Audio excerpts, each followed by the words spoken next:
Captain Jake Rodriguez had been flying military ships for 12 years, but he'd never seen anything like this. His warning systems were going crazy, beeping and flashing red lights everywhere. The navigation computer had completely shut down, and he was flying blind through space. "Come on, baby. Stay with me," Jake whispered to his ship, trying to keep it steady as it shook violently. He'd been on a simple patrol mission, checking the outer edges of human space territory. Nothing exciting was supposed to happen. A routine flight and back home for dinner. But space had other plans. The ship's engine started, making a horrible grinding noise. Jake knew that sound meant trouble. Big trouble. He looked at his fuel gauge and his heart sank. Nearly empty. His communication system was dead too, so he couldn't even call for help. Through his front window, he could see a planet getting bigger and bigger. It looked purple and green from space, definitely not like Earth. Jake had never seen this planet. On any star charts, he wasn't even sure where he was anymore. "Well, looks like we're going down whether we want to or not," he said to himself, gripping the controls tighter. The ship hit the planet's atmosphere hard. Jake felt like he was inside a washing machine being shaken by a giant. His teeth rattled, and everything that wasn't bolted down went flying around the cabin. The heat shields were working overtime, and he could smell something burning. Jake managed to spot a flat area near what looked like purple rocks.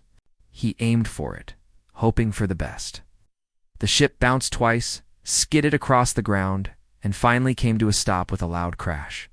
For a moment, everything was quiet. Jake sat there, breathing hard, just happy to be alive.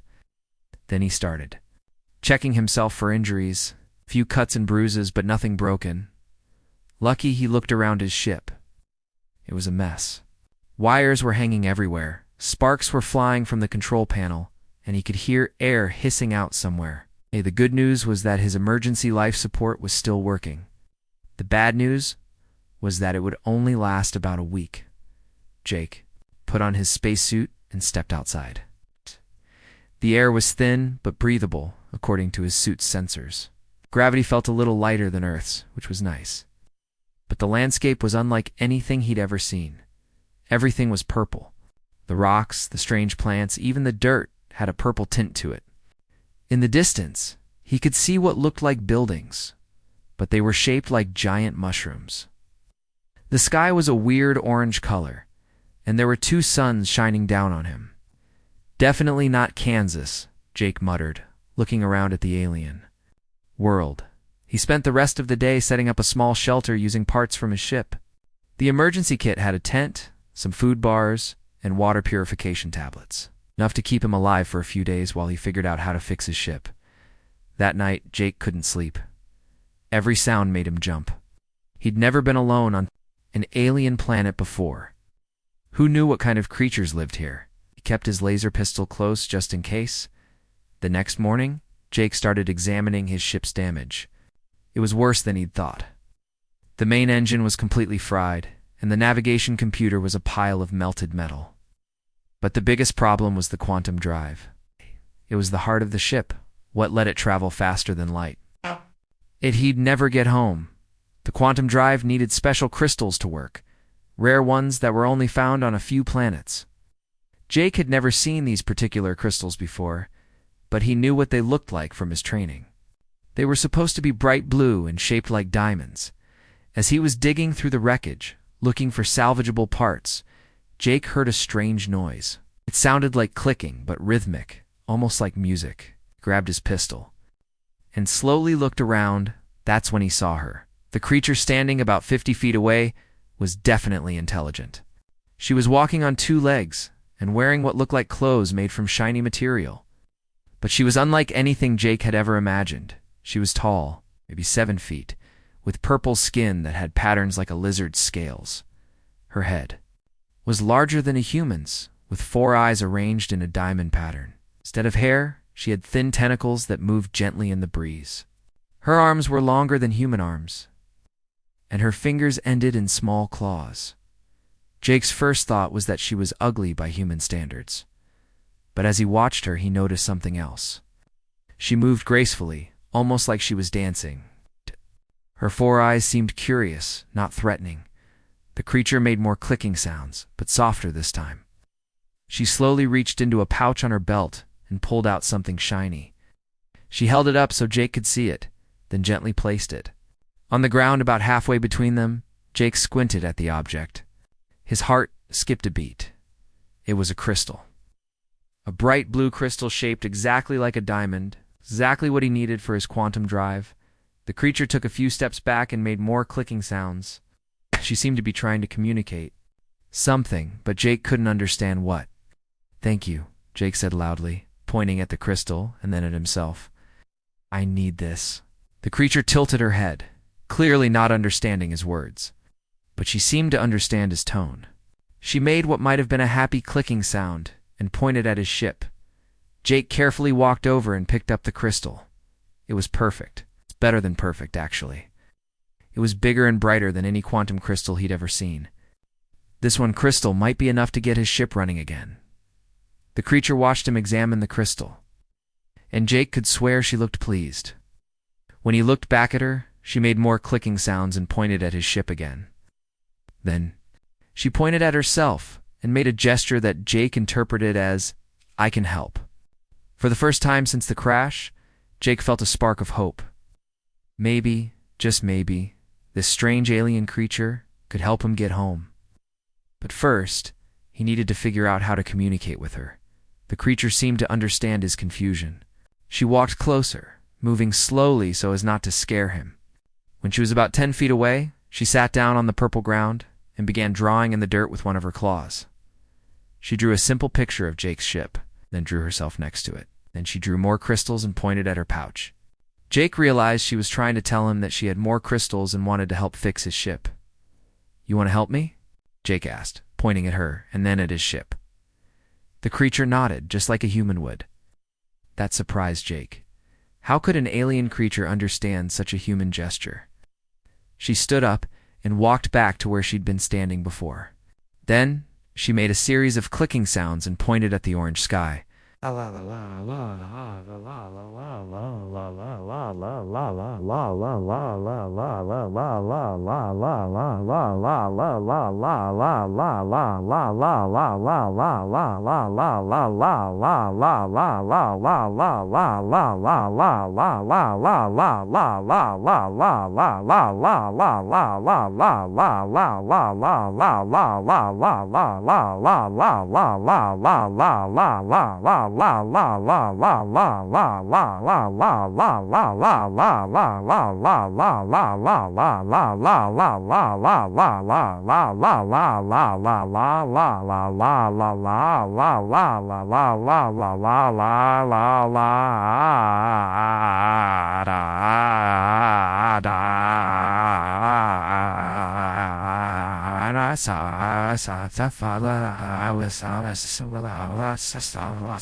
She seemed to be telling him that she had to leave but would come back.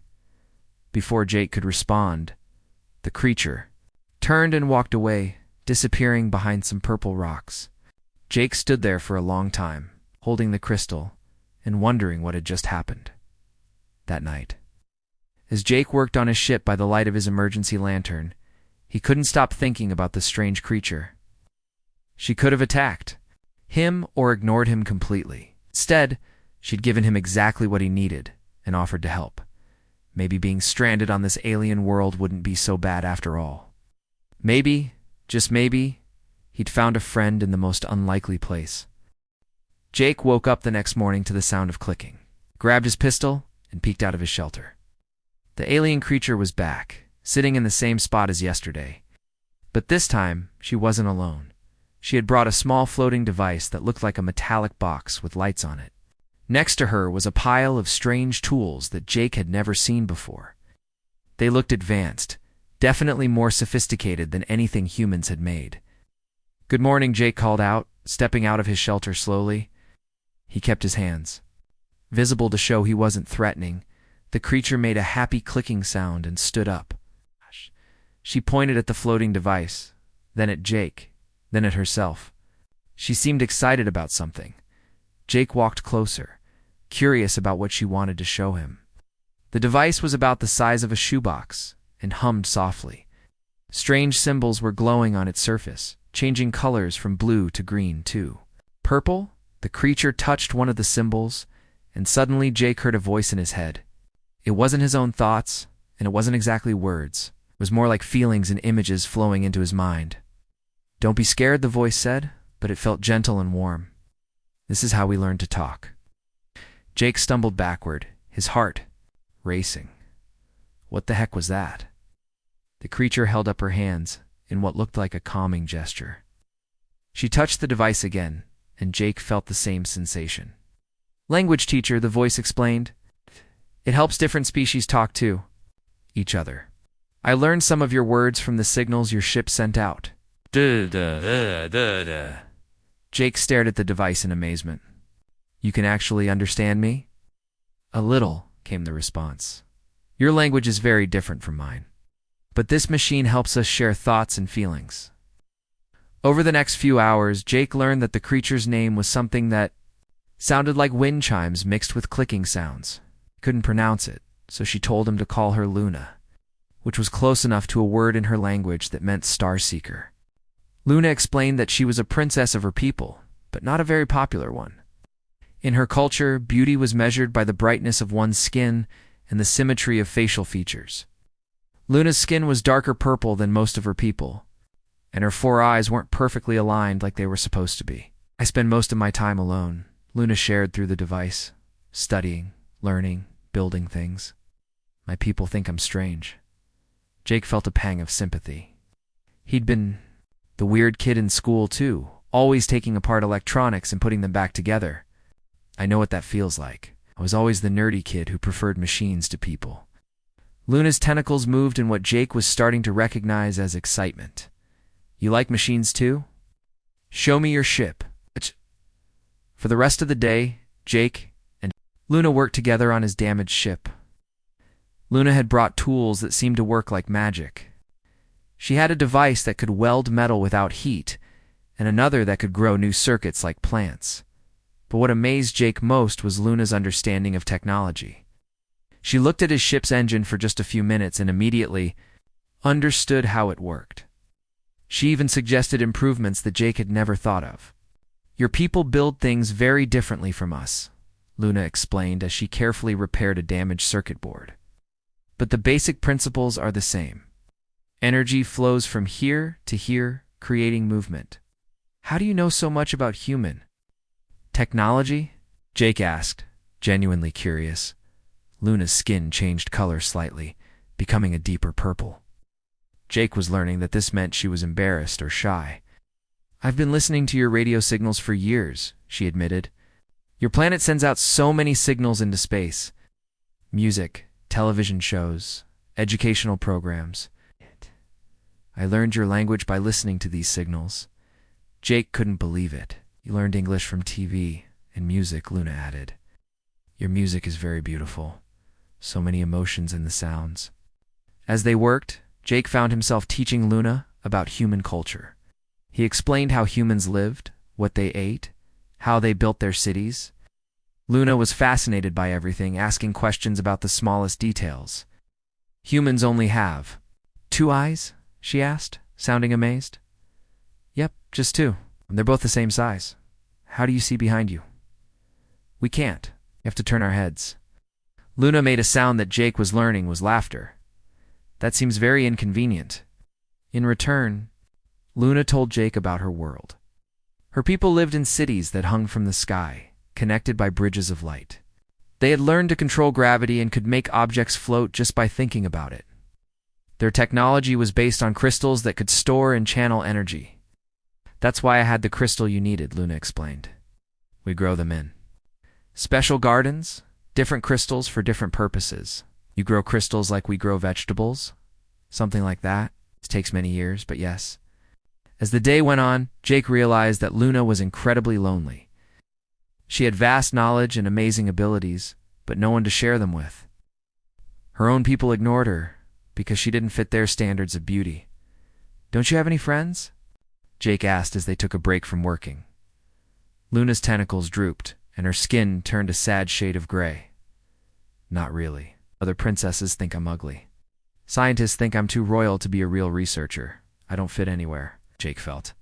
his heart go out to her. He'd never thought he'd feel sorry for an alien, especially one who looked so different from humans.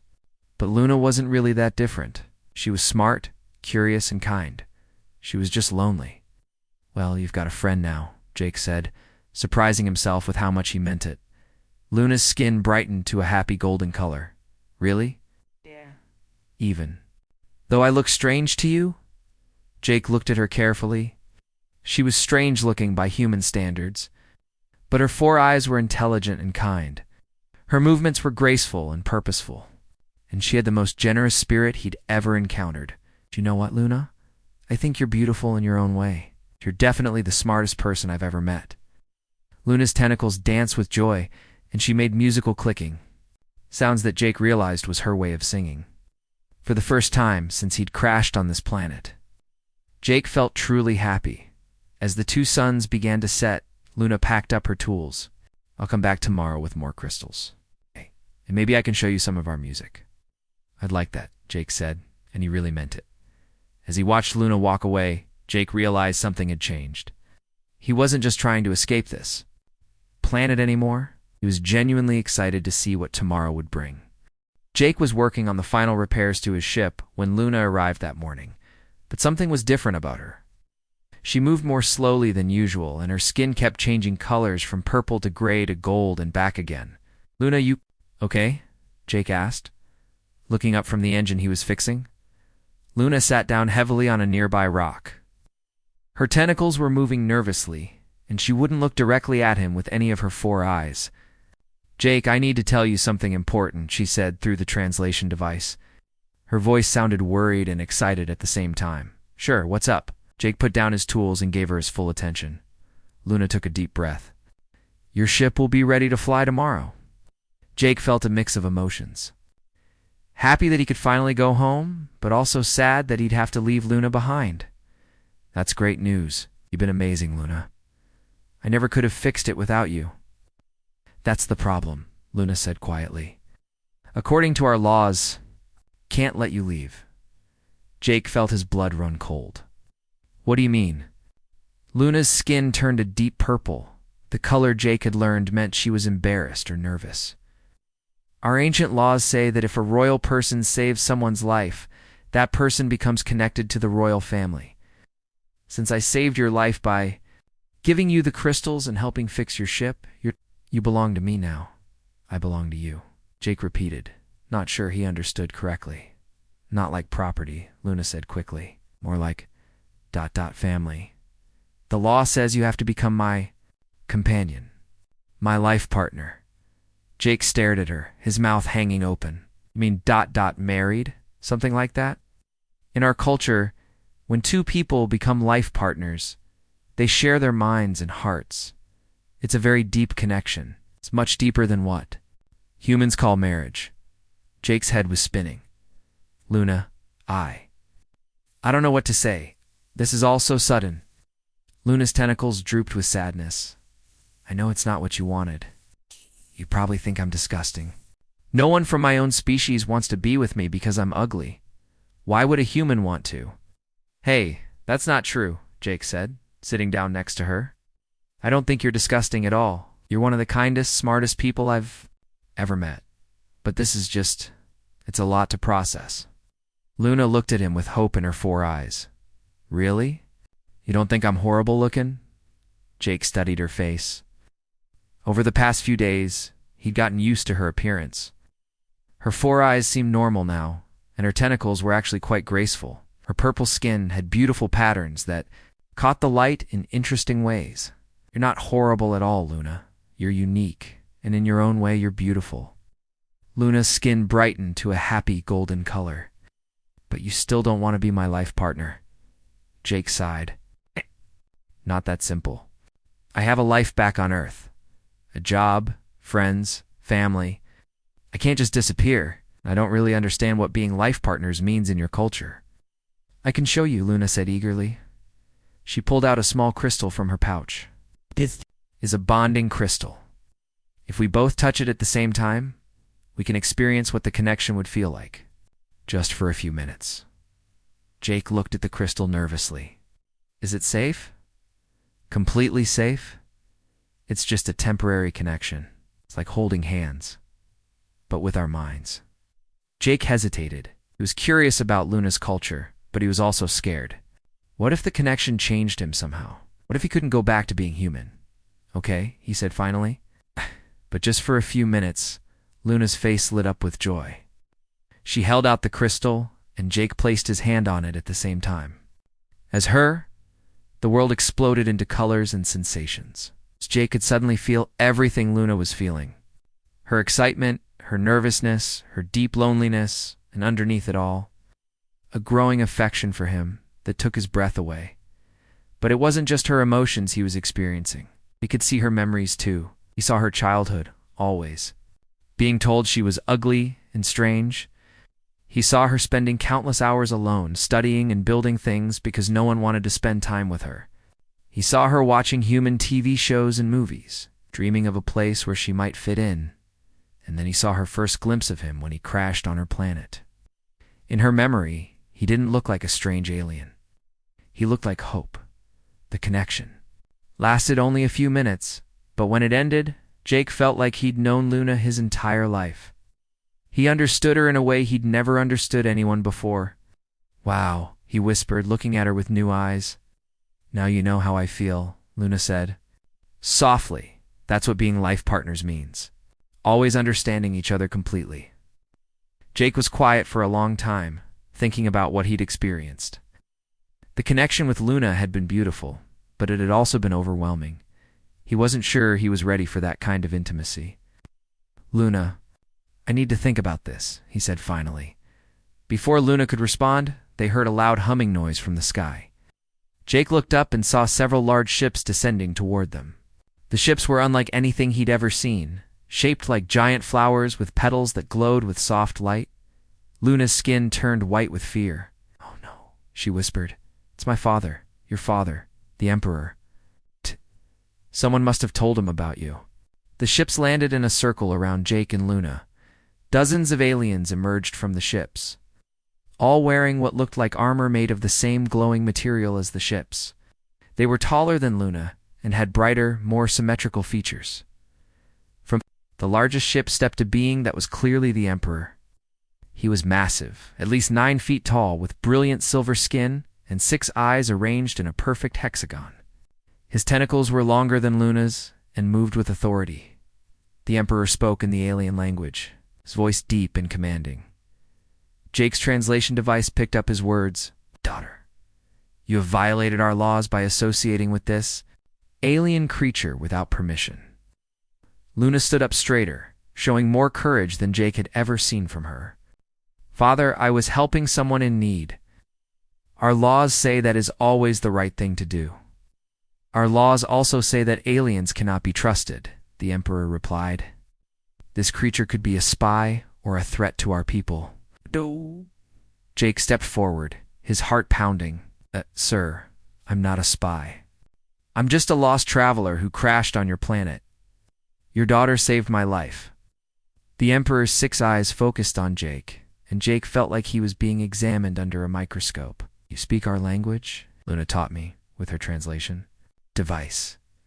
The Emperor looked at Luna with surprise. "You shared our technology with him?" "He's not dangerous, Father. He's kind and intelligent. Fixes things just like I do." The Emperor was quiet for a long moment, studying both Jake and Luna. Finally, he spoke. "Human, my daughter has claimed you as her life partner. Do you accept this bond, or do you reject it?" Jake looked at Luna, who was watching him with all 4 eyes full of hope and fear. He thought about the connection they'd shared, the loneliness he'd felt in her memories, and the way she'd helped him without asking for anything in return. "I need time to think about it," Jake said honestly. The Emperor's expression darkened. "There is no time. You must choose now. Accept the bond and become part of our family, or reject it and face the consequences of insulting a royal daughter." "What consequences?" Jake asked, though he was afraid to hear the answer. Emperor said simply, "For life."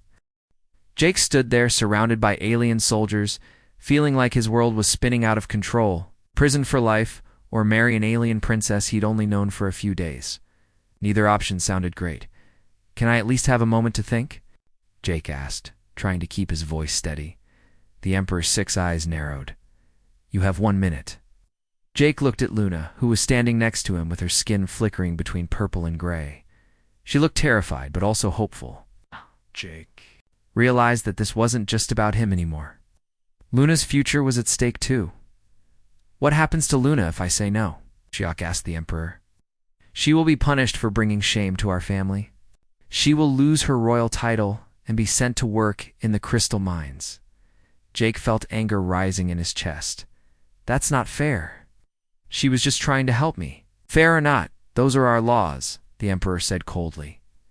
Jake's mind raced, he thought, about everything Luna had told him about her life. She was already lonely and rejected by her own people. If she lost her royal status because of him, she'd have nothing left. He looked at Luna again. Despite her strange appearance, he could see the kindness in her 4 eyes. She'd given him everything: crystals, tools, knowledge, friendship, without asking for anything in return. Now she was about to lose everything because she'd helped him. I have an idea, Jake said suddenly. What if we try a different approach? The Emperor raised 1 eyebrow, which was an interesting sight with 6 eyes. Speak. Jake took a deep breath. In human culture, we have something called diplomacy. Instead of following old laws blindly, we try to find solutions that work for Everyone, go on, the Emperor said, sounding slightly interested. What if Luna and I agreed to a temporary partnership? It's like a trial period. We could work together to build better relationships between our 2 species. If it works out, great. If not, we can end it peacefully. Luna's tentacles perked up with excitement. Father? That could work. Think about what we could learn from each other. The Emperor was quiet for a long moment. Jake could see him thinking, weighing the options. Finally, he spoke. This is highly unusual. But Luna has always been unusual. He looked at his daughter with something that might have been affection. Very well, we will try this diplomatic approach. But there must be a ceremony to make it official. What kind of ceremony? Jake asked nervously. A mind-bonding ritual.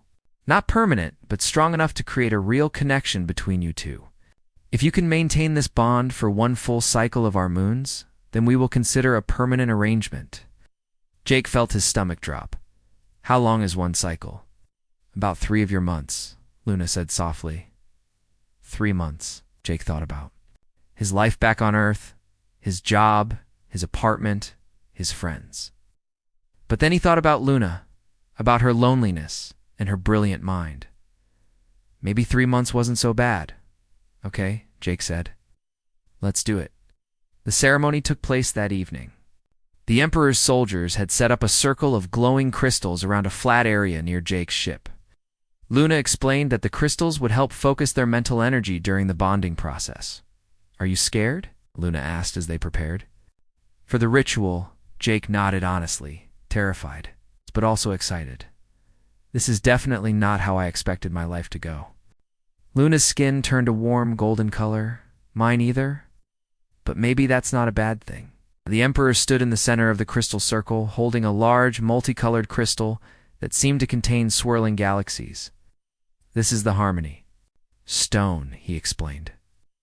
It has been in our family for 1,000 years. It will create a bond between your minds that will let you understand each other's thoughts and feelings. Jake and Luna stepped into the circle and placed their hands on the stone together. Immediately, Jake felt a tingling sensation, like electricity running through his body. Think about why you're doing this, the Emperor instructed. Focus on your intentions. Jake closed his eyes and thought about Luna, about her kindness, her intelligence, her loneliness. He thought about how she'd helped him when she didn't have to, how she was risking everything just to save his life. Suddenly, the tingling sensation exploded into something much stronger.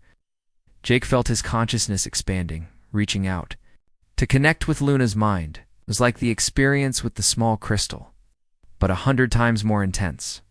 He could feel Luna's thoughts flowing into his mind, her excitement, her nervousness, her deep gratitude that he was willing to try this.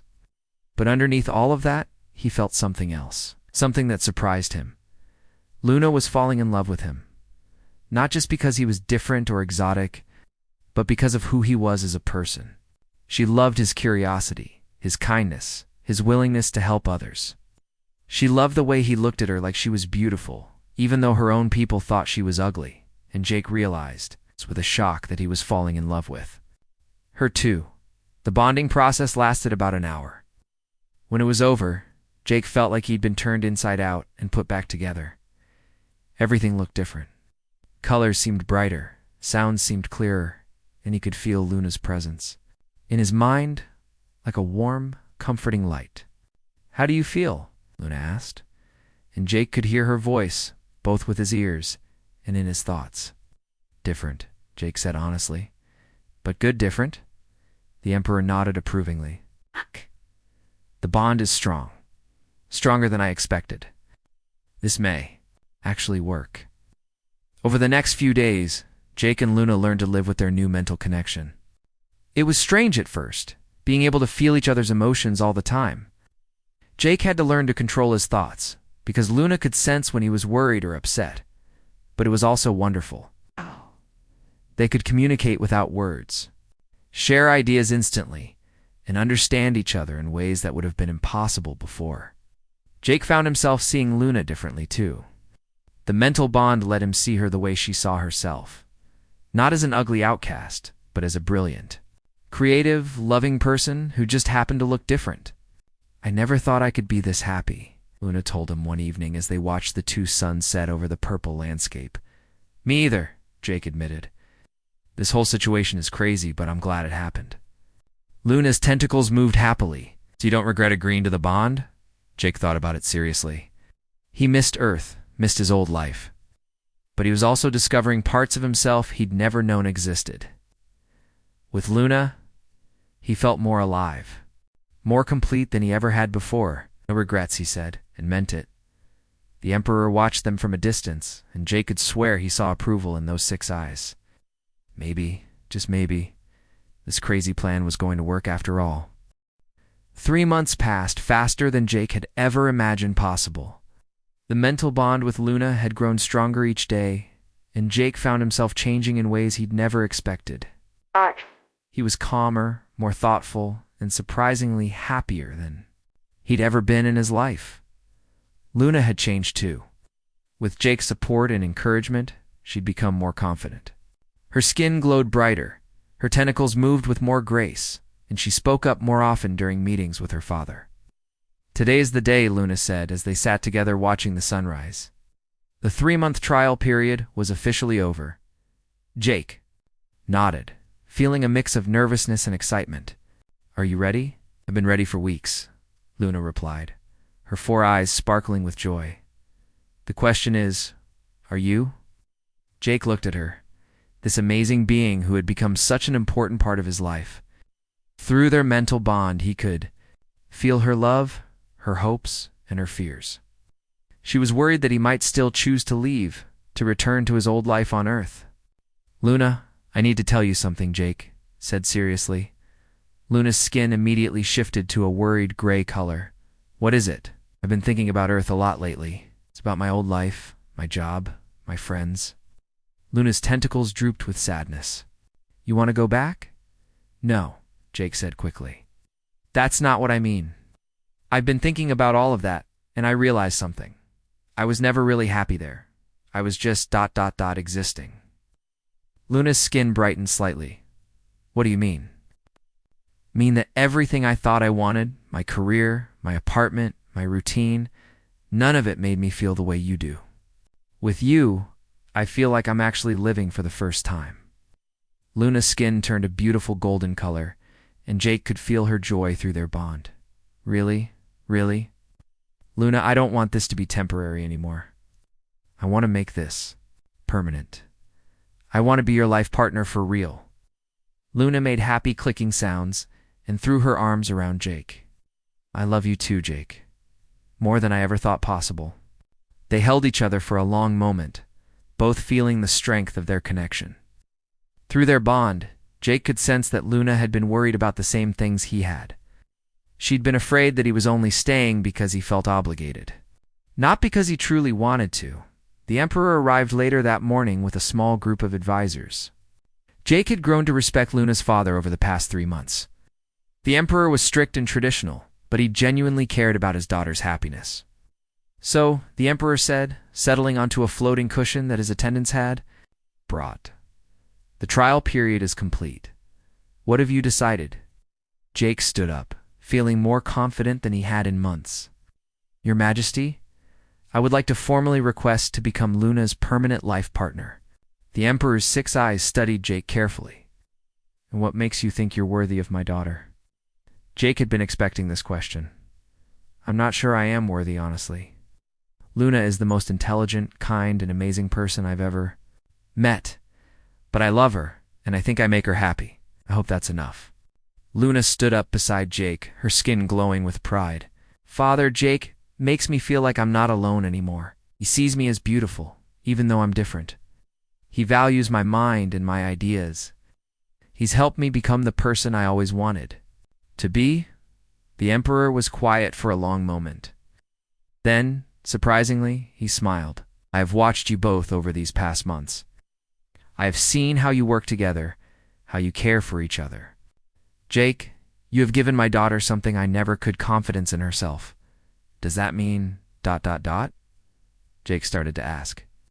"Yes," the Emperor said. "I approve of this union. But I have one condition." Jake's heart sank. "What condition?" "Must help us establish formal diplomatic relations with your people. Luna tells me you have ideas about how our 2 species can work together." Jake felt relief wash over him. "I'd be honored to help with that." The permanent bonding ceremony took place a week later. It was much more elaborate than the trial ceremony. With hundreds of Luna's people attending, Jake was nervous about being the center of attention. But Luna's presence in his mind kept him calm. The ceremony itself was beautiful.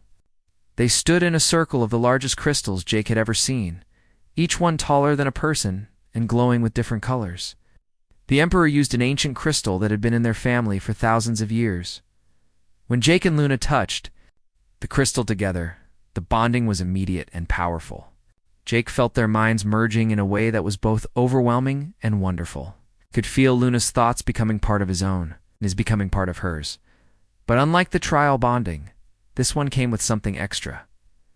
Jake suddenly found himself understanding Luna's language without the translation device. He could feel her memories becoming part of his own history, and his memories becoming part of hers.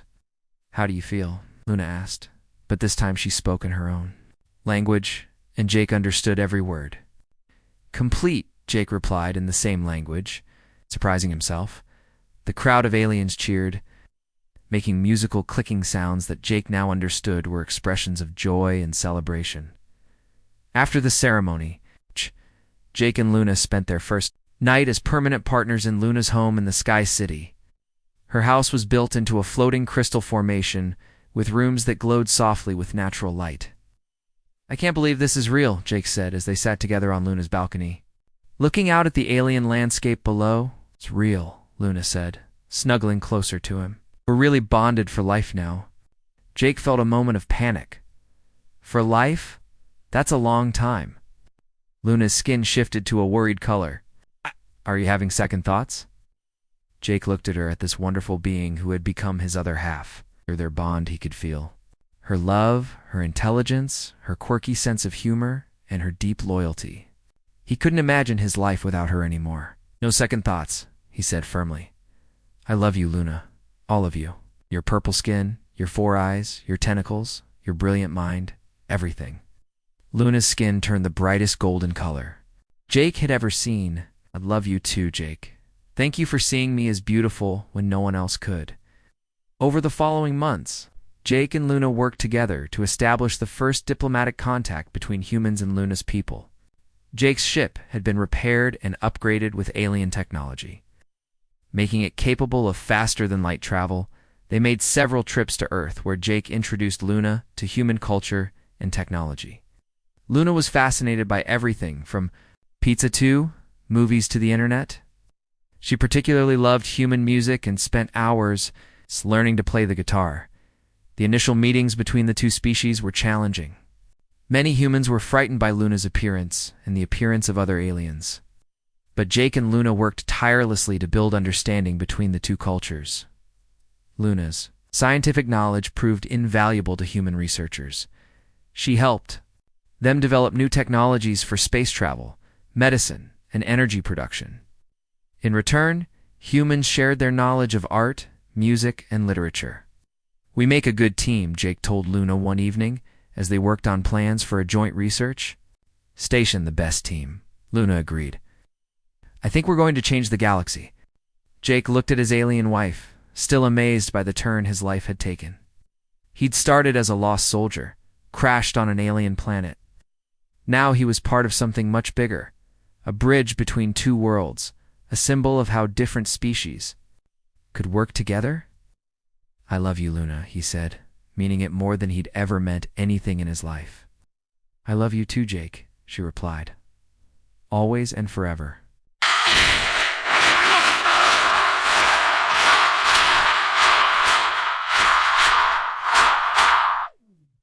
As they worked side by side, planning their future together, Jake couldn't help but smile. Sometimes the best things in life came from the most unexpected places, and sometimes love really could conquer all differences.